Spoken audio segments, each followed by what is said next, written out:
Gegroet broer en suster in die Here, mag daar vandag vir jou vrede en vreugde in oorvloed wees van God ons Vader en van Jesus Christus die Here.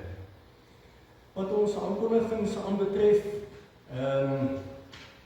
julle het dit reeds gelees, daar's niks wat ek gaan byvoeg nie, behalwe maar net die datums om te onthou, die 14de Mei, so min of meer oor 'n maand van nou af, Hemelvaartdiens, 6:00 die aand, kan ek ook sommer net, daar's gelukkig een ou hierdie jaar wat wegval, wat gewoonlik sop maak, wat nie hier is nie, so ons net iemand in sy plek kry, so ons net weer beter, lekker dit sop kan kry. So as daar iemand is wat dalk miskien een aand, wanneer ons in Pinkstertyd saam met mekaar sop en broodjies geniet, dan kontak net asseblief vir Cynthia net sommer terwyl ek hier na Hemelvaartdiens kyk. Dan die lys van voorbidding, al die name wat daar is, asseblief hou vir hulle in julle gebede. Dan die verjaarsdae vandag, Frederik, waar slaap hy al? Daar is 'n tyd. Baie geluk, nee? Hoop jy gaan 'n lekker dag hê.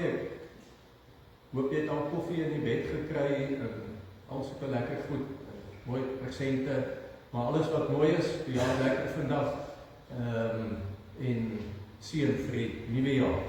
Dan die 14de is dit Jackie, sy is nou nie hier nie, sê asseblief vir haar Magiel, baie geluk, sy lekker verjaar, en die 16de is dit Mackie. Jou ook, baie geluk en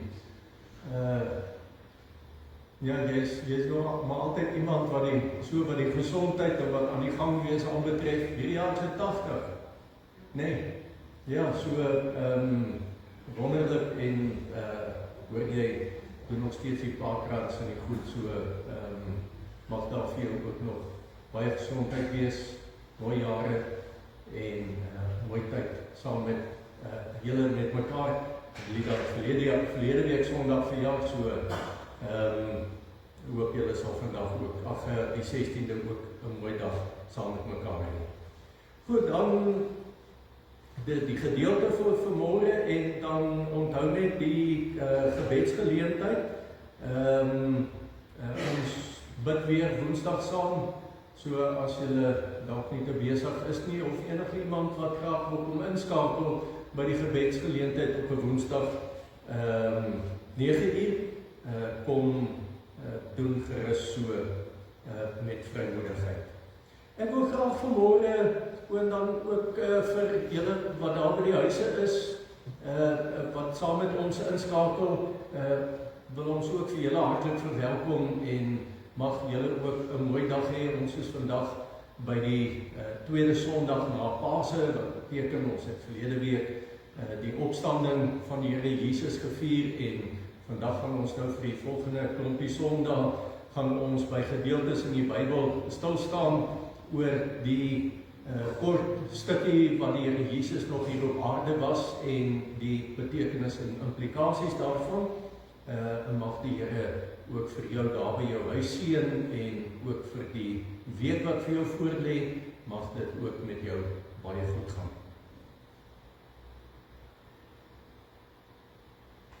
Ons het verlede week het ons dan vir mekaar gesê dat of ons het dit altans gevier dat die Here Jesus uit die dood uit opgestaan het.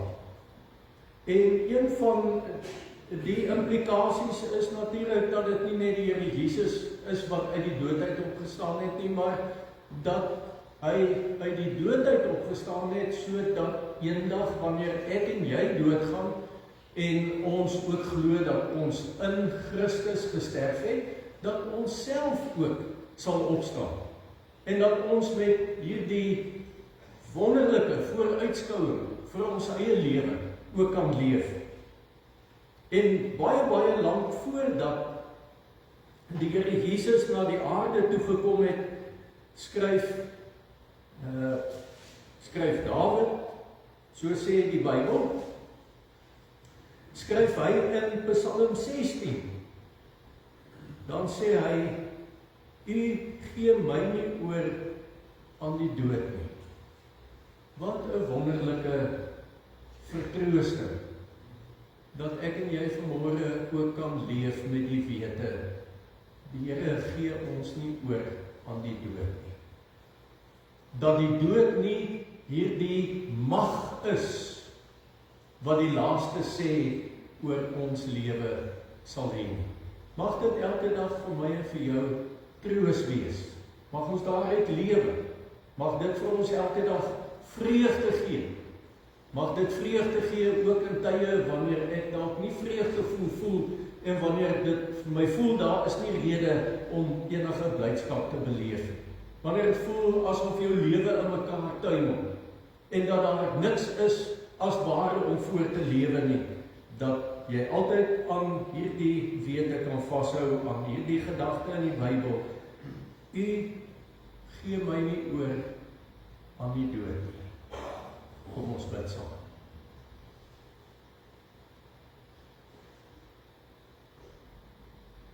Ons Here en ons Hemelse Vader, baie dankie dat ons erediensgeleentheid met hierdie mooi gedagte in Psalm 16 kan begin. U gee ons nie oor aan die dood nie. Psalm 77 vers 11 wat sê, die dood van 'n geliefde is vir u geen geringe saak nie. Dankie dat u lewe gegee het. Dat u in hierdie aarde ingestap het, ook in die doderyk ingestap het en die prys betaal het.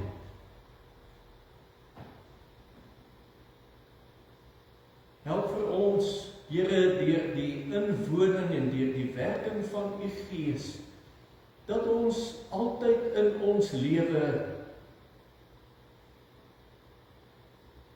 uit hierdie vrymakende gedagte sal leef. Ons is u se. U het ons duur gekoop. U het die prys betaal, sodat ons kan lewe. En ons bid dat u dan in hierdie klompie oomblikke wat ons as gelowiges by mekaar is, dat u ons sal seën en dat die liedere wat ons sing, u naam sal verheerlik, die gebede wat ons bid, u heerlikheid sal verkondig,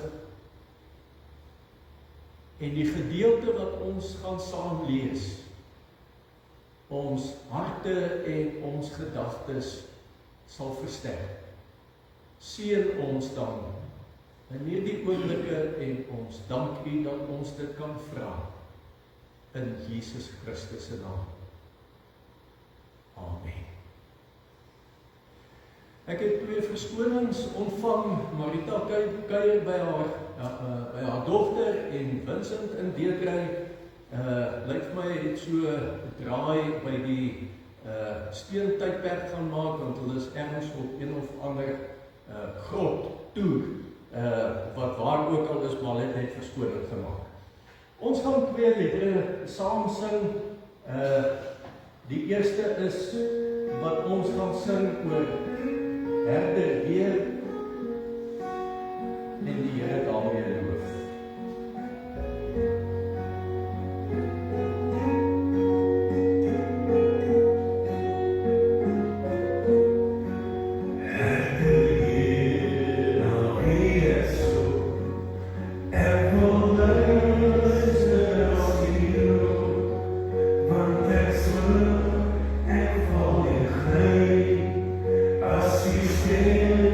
Verlof my, voor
Kom ons sing die lied, die fees van die waarheid, die fees wat in ons woon en die gees wat ons ook elke dag begelei en met ons op pad is.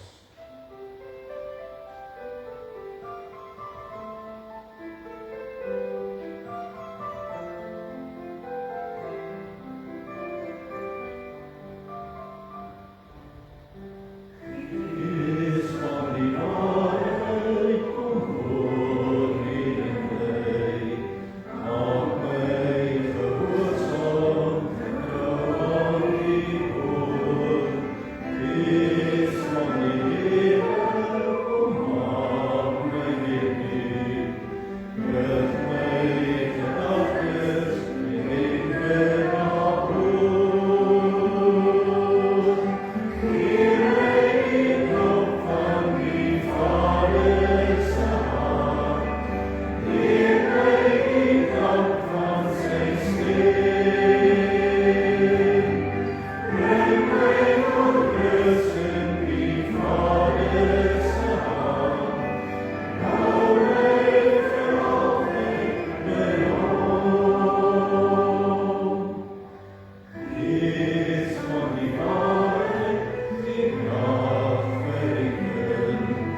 Toe het God al hierdie gebooie aangekondig.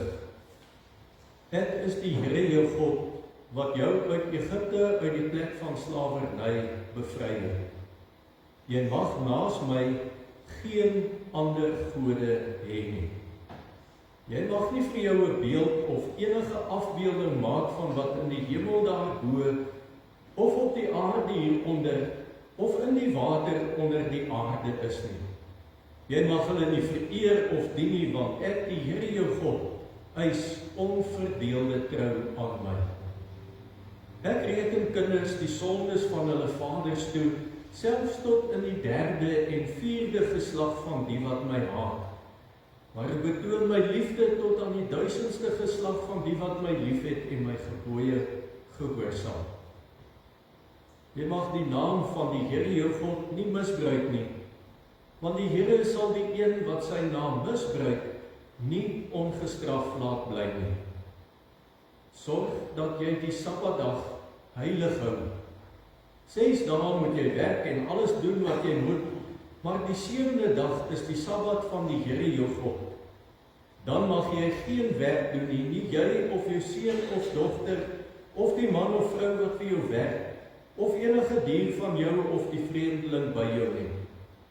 Die Here het in 6 dae die hemel en alles daarin gemaak, die aarde en alles daarop, die see en alles daarin. Op die 7de dag het hy gerus, en daarom het die Here dit as gereelde rusdag geheilig. Eer jou vader en jou moeder, dan sal jy lank bly woon in die land wat die Here jou God vir jou gee. Jy mag nie moord pleeg nie. Jy mag nie egbreek pleeg nie. Jy mag nie steel nie. Jy mag nie vals getuienis teen 'n ander gee nie. Jy mag nie iemand anders se huis begeer nie. Jy mag nie sy vrou begeer nie, ook nie 'n slaaf of slavin, 'n bees of 'n donkie, of enigiets anders wat aan hom behoort nie. Ons vra so dadelik vir mekaar wanneer ons mekaar sien in die winkel raakloop of ergens op straat. Hoe gaan dit? Hoe gaan dit met jou? Eksodus 20 is eintlik so 'n gedeelte in die Bybel wat vir 'n mens kom vra. Hoe gaan dit? Hoe gaan dit met jou lewe voor die Here? En die Here het dit goed gedink om die wet vir sy volk te gee. Natuurlik nie in die eerste plek om te kyk of hy die mens kan uitvang nie, want die mens is reeds, teen die tyd wat die wet gegee is, reeds uitgevang. Die mens is reeds uit die paradys uitgedryf. So die wet van die Here moet klaarblyklik vir 'n ander rede gegee word as om te kyk of mense uitgevang kan word. Vir my en vir jou is die wet natuurlik altyd dat ons onsself, ons lewe daarin sal spieël, om eintlik vir myself ook maar te vra, hoe gaan dit met my?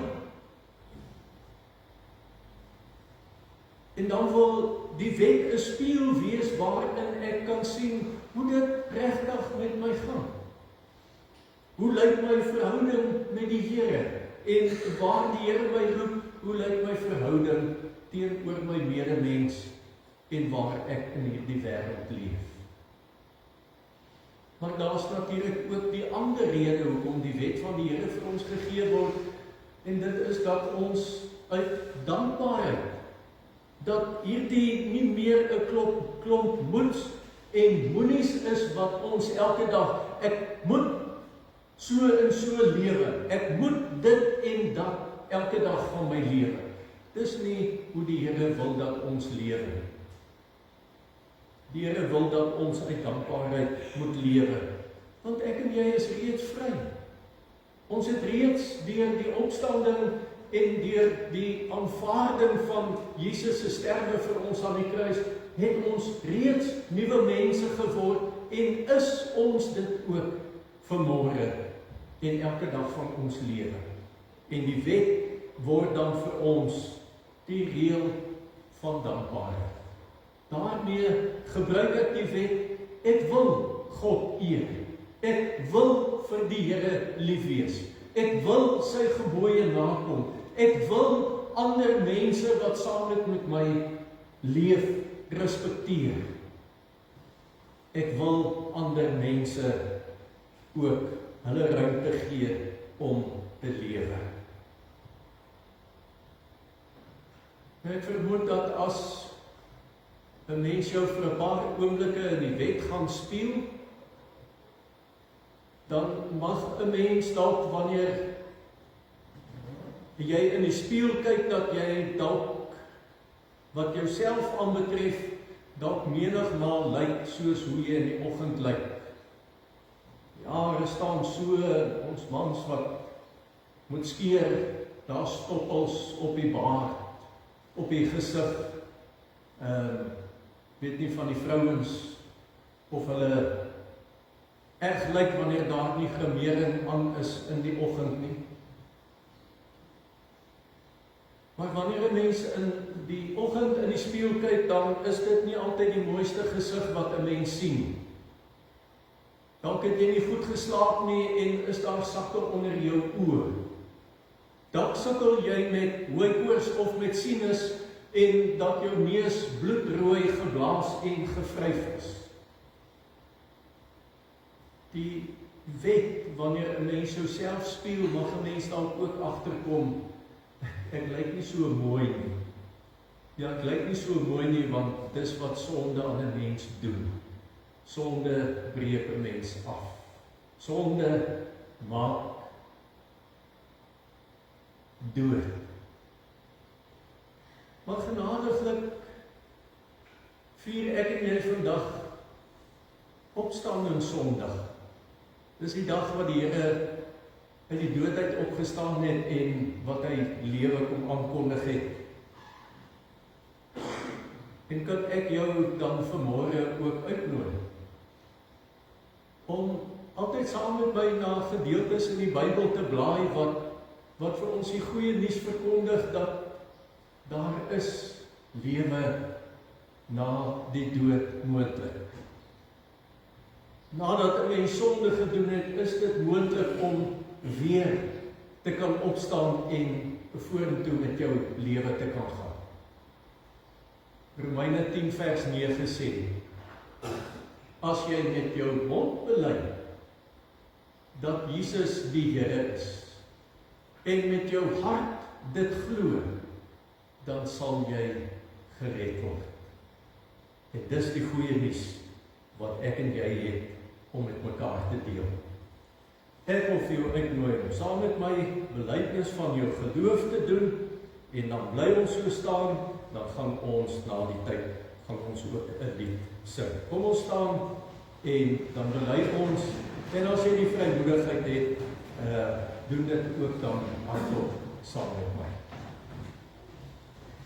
Ek glo in God die Vader, die Almagtige, die Skepper van die hemel en die aarde, en in Jesus Christus sy eniggebore Seun, ons Here, wat ontvang is van die Heilige Gees, gebore is uit die Maagd Maria, wat gelei het onder Pontius Pilatus, gekruisig is, gesterf het en begrawe is en ter helle neergedaal het, wat op die derde dag weer opgestaan het uit die dode, wat opgevaar het na die hemel en sit aan die regterhand van God, die Almagtige Vader, van waar hy sal kom om te oordeel die wat nog lewe en die wat reeds gesterf het. Ek glo in die Heilige Gees. Ek glo aan 'n heilige algemene Christelike kerk, die gemeenskap van die heiliges, die vergifnis van sondes, die opstanding van die vlees en 'n ewige lewe.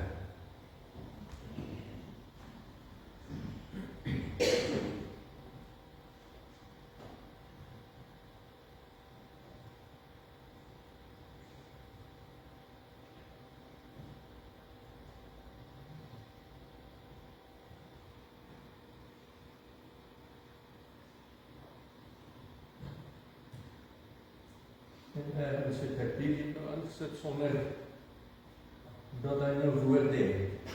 Ek lees vir ons hierdie woorde. Laat my verenig met u lewe, u wat die ware wynstok is.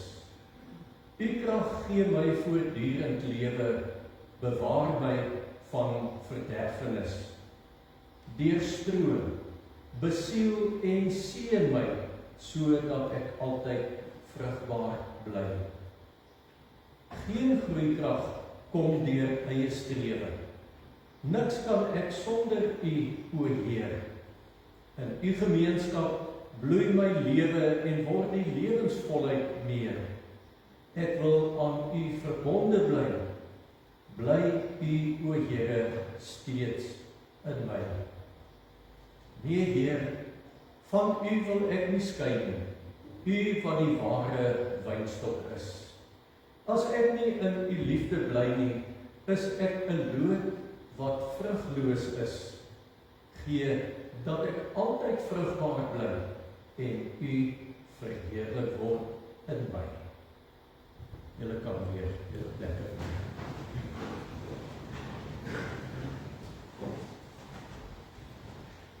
Nou vir 'n paar kort gedagtes wil ek saam met jou lees 1 Petrus hoofstuk 1 en dan gaan ons net daardie paar verse, vers 3 tot 9, saam met mekaar lees.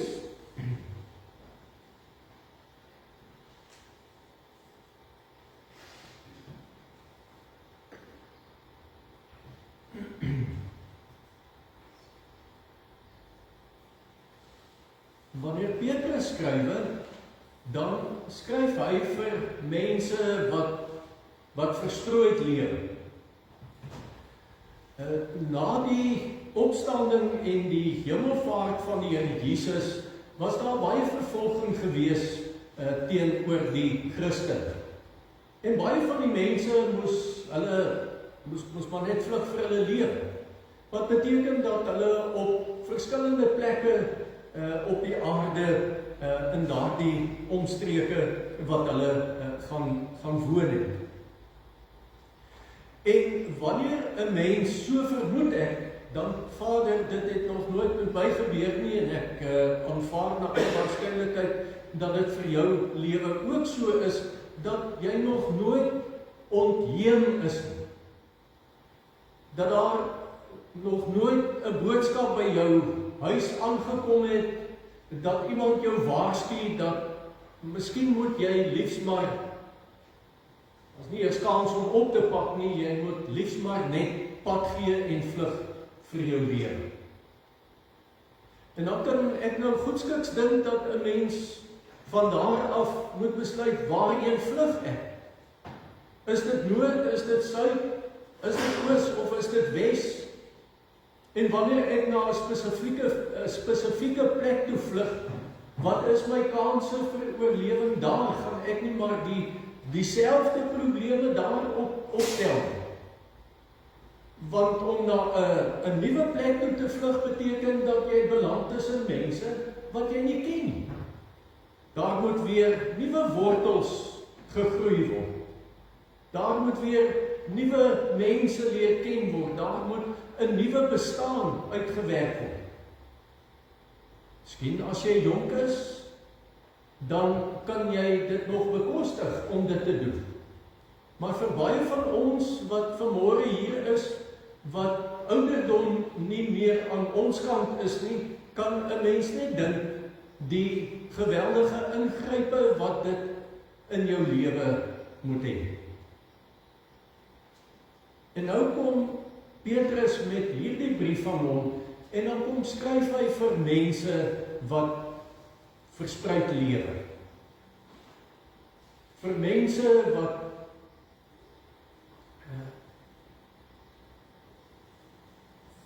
wat die hoop voor dood gegaan. Wat dalk miskien op 'n punt in hulle lewe gekom het dat hulle voel, sou dit nie dalk maar beter gewees het as ek tog daar van waar ek kom, maar gesterwe het en dat dit 'n einde aan my lewe sou gebring het nie.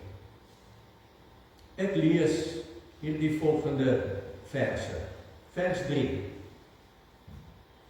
Aan God, die Vader van ons Here Jesus Christus, kom al die lof toe.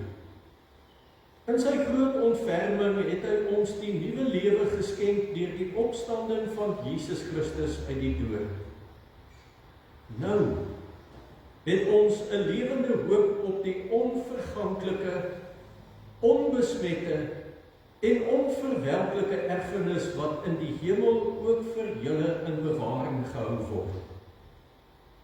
En omdat julle glo, word ook julle deur die krag van God veilig bewaar vir die saligheid wat reeds gereed is om aan die einde van die tyd geopenbaar te word.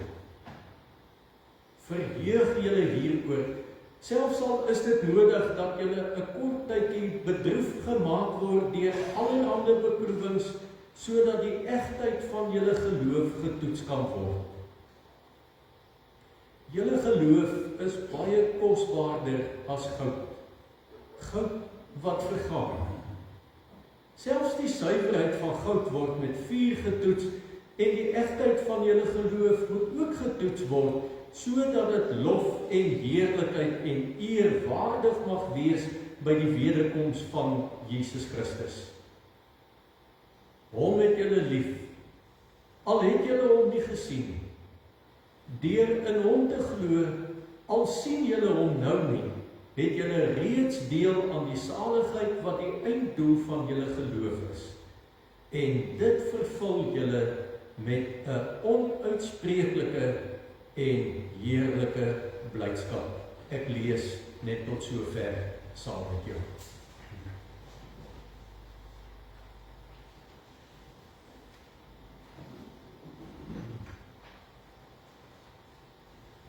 Dis vreemde woorde waarmee Petrus hierdie gedeelte begin, want as ons so pas vir mekaar gesê het, dat die mense vir wie hy skryf, is mense wat verspreid is en wat moes oppak en pad gee, om aan die lewe te bly, en dan sou 'n mens nou seker by jouself kon dink, wat se rede is daar dan om te sê aan God die Vader van ons Here Jesus Christus, kom al die lof toe. Dit moet seker van ergens af deel wees van jou lewe, of jy moes daarmee groot geword het. Maar hierdie woorde wat Petrus met hierdie mense deel, is bedoel dat dit vir hulle bepaalde hoop en sekerheid vir hierdie lewe sal gee. Dit het ons mos nou al baie keer vir mekaar gesê. Dis maklik om blydskap in jou lewe te ervaar. Dis baie maklik om glimlaggend te leef as jy by die huis kom in die aand en jy sluit die deur oop en jy druk die skakelaar en die lig kom aan. En jy stap na die kombuis toe en jy druk die ketel se knoppie en die ketel begin te kook. En jy maak die yskas oop en die liggie kom aan en jy haal die melk uit en jy voel die melk is koud. En dis maklik om vreugdevol te leef as jy jou bankkaart vat en jy druk hom in die masjien en jy doen, of jy vra vir die masjien om te doen wat jy vir hom gesê het hy moet doen, en hy stoot enkele rande uit die masjien uit. En jy loop terug na jou motor toe en jy druk die sleutel in die aansitter knop en jy draai die sleutel en die motor skakel aan. En dis warm en jy draai die ligreëling se knoppie en daar kom koue lug uit. Dan is dit maklik om te glo. Maar wanneer jy al hierdie dinge begin doen om by die huis te kom en jy druk die knoppie om die ligte mee aan te sit en die ligte kom nie aan nie, dan is daar allerlei twyfel wat in jou lewe na vore kom. Het ek die elektrisiteit betaal? Is dit 'n gloeilamp wat dalk geblaas het? Is daar dalk muise in die dak wat die drade dalk afgevreet het? En so kom daar bepaalde vrae en in 'n kort oomblik bepaalde wrogginge in jou lewe of jy kan glo. En wanneer jy jou bankkaart in die masjien indruk en daar kom nie geld uit nie, dan begin jy wonder, het my werkgewer my salaris inbetaal? En is daar nie dalk miskien in vandag se tyd met al sy skelms, dalk miskien iemand wat op my bankbesonderhede afgekom het en sonder dat ek dit geweet het, my geld gesteel het? Om die Here te loof wanneer dit nie altyd goed gaan nie, is nie dat dit 'n gebrek aan prestasie is. Dan is dit nie omdat 'n mens nie regtig so voel of omdat jy met die verkeerde voet uit die bed uit opgestaan het. Om God die Vader van ons Here Jesus Christus te loof is iets wat vas staan in 'n mens se lewe. Waardeur niks en niemand in hierdie lewe verwoes of verrenoveer of geskuif kan word. En daarom as Petrus hierdie gedeelte begin, dan wil hy juis vermoed ek vanuit hierdie veronderstelling met my en met jou praat. God ontvang die lof en die eer omdat hy van altyd af daar is. Dat hy daar was toe dinge in hierdie wêreld verkeerd geloop het. Toe die mens verkeerd gekies het. Toe die mens op 'n slegte en 'n verkeerde plek beland het. En ons weet almal wat is die een ding wat in ons lewe maak en veroorsaak dat God nie verheerlik word nie, en dit is sonde. Sonde wat ons wil terughou. Sonde wat vir ons wil laat vra, maar hoe is dit moontlik om God te loof wanneer jy in die verre vreemde bly? Hoe is dit moontlik om die Here te prys wanneer dit met jou swaar en moeilik gaan? Hoe is dit moontlik dat jy die Here kan prys wanneer jy jou werk verloor het, of wanneer jy ernstig siek geword het, of wanneer daar allerlei ander voorbeelde is wat 'n mens kan opneem? Petrus sê, God kry die lof omdat hy altyd daar is. As daar een ding in hierdie lewe, kyk, ons sê mos, daar's net 2 of wat dinge in hierdie lewe wat seker is jy moet doodgaan en jy moet belasting betaal. Maar in ons geestelike lewe is daar net een ding wat seker is, en dit is God bestaan.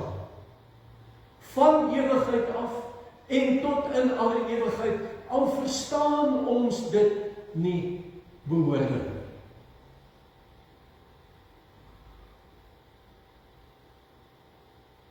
Want in sy groot ontferming het hy ons nie gelos waar ons beland het. Selfs hierdie mense, as ek nou aan hulle moet dink wat verspreid daar in Klein-Asië gewoon het, in die verskillende plekke waarheen hulle gevlug het. Wanneer hulle baie dinge na alle waarskynlikheid verloor het, want ek vermoed dat as 'n mens vir jou lewe vlug, dan wil jy so lig as moontlik reis. dan is die laaste ding wat jy na alle waarskynlikheid gaan doen is om te kyk of jy jou handkas met al jou rokke en met al jou serpe en met al jou mooi maak goed op jou rug kan laai en daarmee kan vlug. Jy wil so lig as moontlik wil jy reis. Maar ook daar waar hierdie mense weg van hulle vaderland af geleef het, en weg van hulle mense af, kon hulle ook hierdie goeie nuus hoor. In God se groot ontferming het hy ons die nuwe lewe geskenk. Die nuwe lewe is die lewe wat in die opstanding van Jesus Christus vir ons elkeen bewerk is.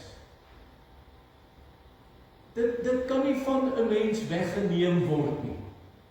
Ja, die aardse lewe, ons sal ergens ons aardse lewe moet neerlê. Ons gaan ergens gaan hierdie liggaam soos wat ons hom nou het, gaan hy tot 'n einde kom. Die hart gaan nie meer klop nie en die brein gaan nie meer werk nie, die bloed gaan nie meer sirkuleer nie, die longe gaan platval, die organe gaan nie meer werk nie en jy gaan dood.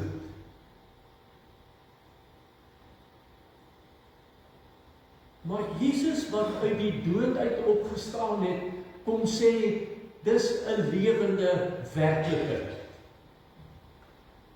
Jy kan die beste chirurg bring om te kyk of hy dalk met sy skalpel met daardie skerp mesie dinge kan lossny en wat hy net sal agterkom, dis onmoontlik om hierdie werklikheid wat met die opstanding van Jesus Christus gebeur het, om dit enigstens te kan lossny en dit te kan verwoes. Petrus sê, dit is hoop. Dis iets waarmee 'n mens kan aangaan. Petrus sê, as ek en jy nou op moedverloorse vlakte sit, en as ek nou een van daardie mense sou wees, wat ergens sou moes heenvlug, en die lewe maak nie meer sin nie, en die lewe is deurmekaar, en ek weet nie hoe om verder vorentoe te gaan. Dan sê hy, ons het 'n lewende hoop. Dis nie 'n miskien. Dis nie 'n hoop vir die beste. Dis nie iets wat 'n mens so baie keer by mense hoor, dalk. Dit net 'n bietjie vasbyt, dalk sal dit môre beter gaan. Of as jy hierdie of daardie ding doen, dalk gaan dit vir jou vorentoe uitwerk. Die mens se lewe, die mens se gedagtes, is altyd een van tekortkominge. Die mens se lewe, se planne, loop altyd uit brandstof uit. Hy gaan staan ergens langs die pad. Jy het altyd weer iemand nodig wat vir jou van buite moet kom help. Petrus sê, hierdie is 'n lewende hoop waaruit ek en jy elke dag kan leef. En as dit môre of in hierdie week, of dalk nog ergens in hierdie jaar nog, dat daar probleme na vore gaan kom, of dalk sê jy, ek het nou reeds probleme, maar dalk gaan die probleme erger word, ek weet ons nou nie hoe gaan die lewe vir ons elkeen uitwerk, en hoe gaan dinge vir ons vorentoe uitwerk nie. Wat Petrus vir hierdie mense wat daar verspreid gelewe het, wat hy vir hulle wil sê, dis 'n lewende hoop waaraan jy kan vashou, want dis onverganklik. Ek en jy ken nie sulke goed nie. Ek weet nie van enige iemand van julle, dalk is dit net Martien se kombi wat die oudste is nie. Maar meeste van die motors wat ons 50 jaar gelede gehad het. Miskien is daar nog ergens een wat iemand gekoop het en hom gerestoreer het, en wat ergens by 'n museum staan. Maar die goed het ergens vergaan. Ergens het ek en jy ons kas deur oopgemaak en ons het klere uitgegooi, en iemand anders het dit begin gebruik, en daardie persoon het dit gedra totdat dit nie meer gedra kan word. Het dit reggemaak totdat dit nie meer reggemaak kon word nie. Het die kouse gestop totdat dit nuwe stopsels is en nie meer kouse nie. Hierdie hoop is onverganklik. Jy kan nooit oud raak. Mens kan dit nooit oorleef nie. Dis onbesmet. Wie van julle onthou nog in ouma en oupa se kaste wat hulle die motbolle gegooi het om te keer. Deesdae met die kos wat ons maak, dan vakuum verpak ons die goed sodat die goed nie besmet kan raak nie. Dat die goed nie kan vrot raak nie. En onverwelklik dat ons lewe soos 'n blom kan wees wat nooit weer sal verlep nie. Dis hoe hierdie hoop vir ons lyk en waarin ons kan vashou. En nou is die vraag, maar wat as dit dan nou met 'n mens swaar gaan?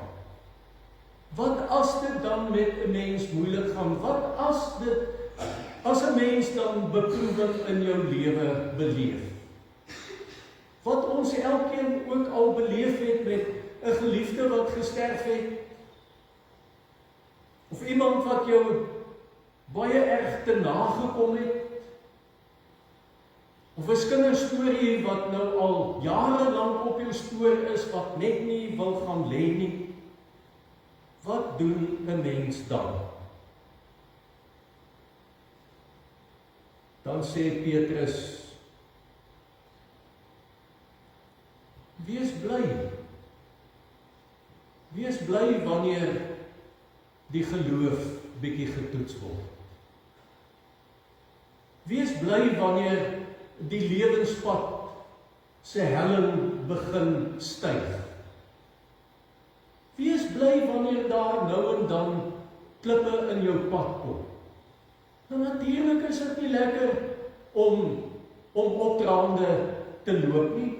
Natuurlik is dit nie lekker om heeltyd klippe uit jou pad uit te moet wegsleep en wegrol en hulp moet kry om van die groot klippe uit die pad uit te kry nie. Natuurlik is dit nie lekker nie. Natuurlik is dit nie lekker om by 'n oop graf te staan nie. Natuurlik is dit nie lekker om by 'n siekbed te wees nie. Natuurlik is dit nie lekker wanneer 'n mens in jou lewe begin weet dat die tyd vir jou uithardloop en dat jou einde nie meer te ver is nie. Maar Paulus sê, wees bly daaroor. Nie omdat ek is onaantastbaar nie, maar swaar kry help 'n mens om anders te dink. Swaar kry help dat 'n mens weer jou lewe sal gaan herbesoek. Waaroor gaan dit regtig? Die dinge wat ek beproewing in beleef, waarvoor is die goed regtig dan? En op die einde, hoe sou ek ook die dinge in my lewe kon gebruik om beter te word?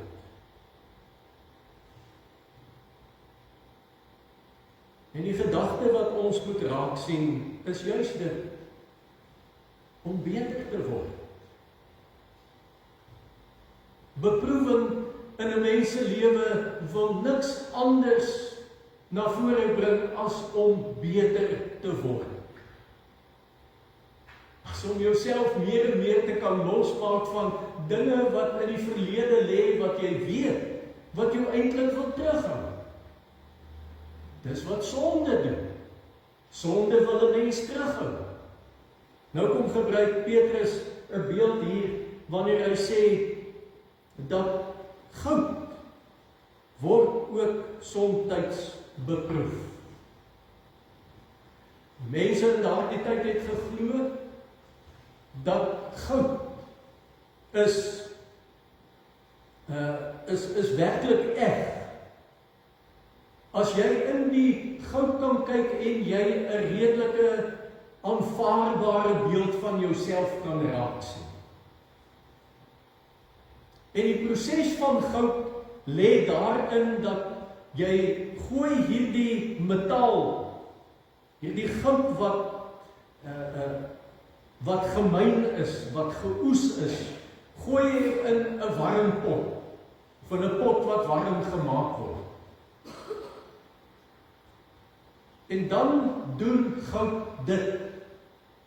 Die onsuiverhede wat binne in die goud is, die stoot hy na boontoe. En die mense wat daarmee besig is,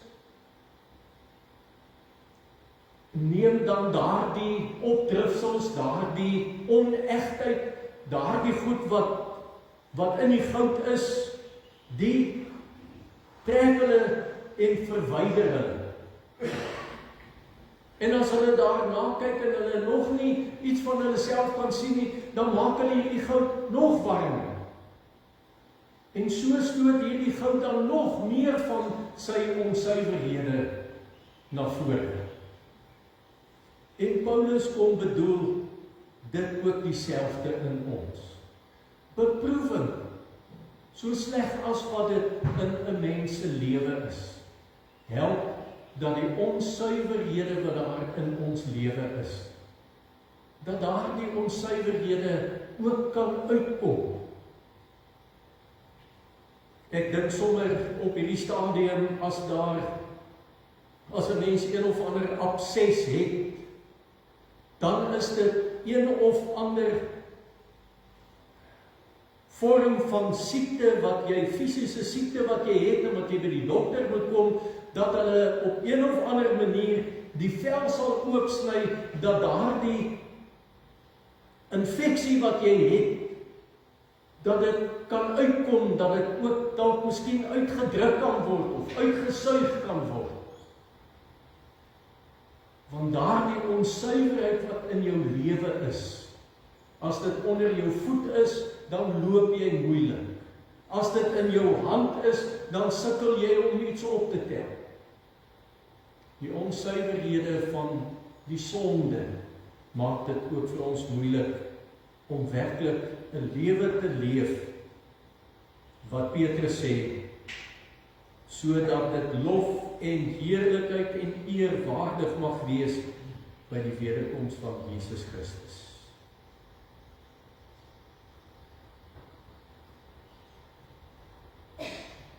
Ons is bevoorreg om nie ontheem te wees nie. As ons hier klaar is vanmôre, en hopelik is jy taastig nie, dan gaan ons nog eers saam koffie drink. Maar wanneer ons net nou na ons huise toe gaan, dan weet ons leef ten minste nog in 'n land waar ons daarin nog redelik veilig is, en waar dit met ons nog redelik goed gaan. En waar dit vir ons nog redelik maklik is om te sê aan God die Vader van ons Here Jesus Christus, kom al die lof toe. Nou mag dit elke dag inderdaad so uit ons lewe na vore kom. Maar mag dit ook juist so uit ons lewe na vore kom, wanneer dit nie altyd so goed gaan. En wanneer ons al hierdie dinge in ons land beleef, wat ons op die oomblik in ons land beleef, wat 'n mens amper voel, dis nie my land hierdie nie. Ek ken nie hierdie land nie, maar dat die Here vir ons sal gebruik, en dat jy kan weet, dat die hoop wat ons aan vashou. Kan ek 'n laaste storie daarmee gelyk amen sê? Kan julle dink hoe sleg sou dit vir die mense wat nou daar om die maan gegaan het, as hulle nie werklike hoop gehad het nie. Hulle sien die aarde en hulle sien Hulle is op pad terug na hulle mense toe en hulle gaan weer terugkom en weer hier kom in die see val en môre oormôre volgende week wanneer ook al met hulle lewe aangaan. Maar dat ek en jy elke dag met 'n lewende hoop sal leef. Ons sien ons eindbestemming. Ons weet waar hy is. En daardie bestemming word vir ons in bewaring gehou. Mag die Here vir my en vir jou seën. Amen. Here, dankie dat u lewende hoop is. En dat ons lewens op u kan bou. Ons bid dit in Jesus se naam. Amen. Terwyl van tyd wou ek nou vanmôre met 'n nuwe ding begin het, maar ek sal dit volgende week doen. En dit is wanneer ons 'n lied gaan sing, laat dit so wees, maar ons gaan dit van volgende week af, sal ons dit doen. Die lied wat ons nou gaan sing, is juis die ding wat sê, die lewende hoop is soos vaste rots op wie ons bou. Kom ons sluit met die lied af.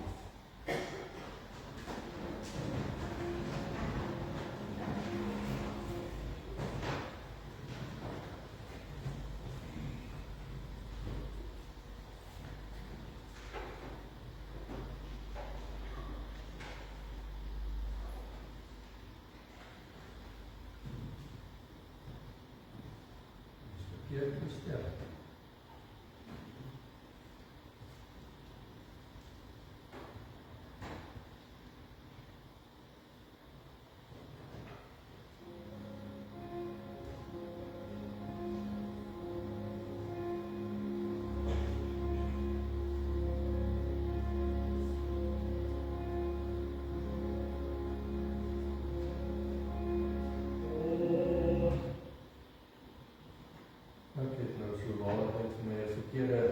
Lied hier ingetrek. Kan ek net 'n halwe oomblik kyk of ek hom dalk dat ek vermoed wat ek nie het om op my stokkie het nie. Mens kan net nooit genoegsaam alles deurgaan. Julle ken hierdie lied wat sê, van wat daarmee afsluit. Vaste rots op wie ek bou, een op wie ek kan vertrou. Rots by wie ek altyd skuil, u is skenker van my heil. As die golwe oor my slaan, bly my rots vir ewig staan. Sonde woed met alle mag, onrus kwel my dag en nag. In my sonde vasgevang, laat u my na u verlang. U het alles vir my veilig, God my rots van ware heil. Ontvang die seën van die Here en gaan leef dan in sy vrede. Die genade van ons Here Jesus Christus, die liefde van God ons Vader en die troostvolle teenwoordigheid van God se Heilige Gees sal met elkeen van ons wees en bly totdat Jesus eendag weer kom. Amen.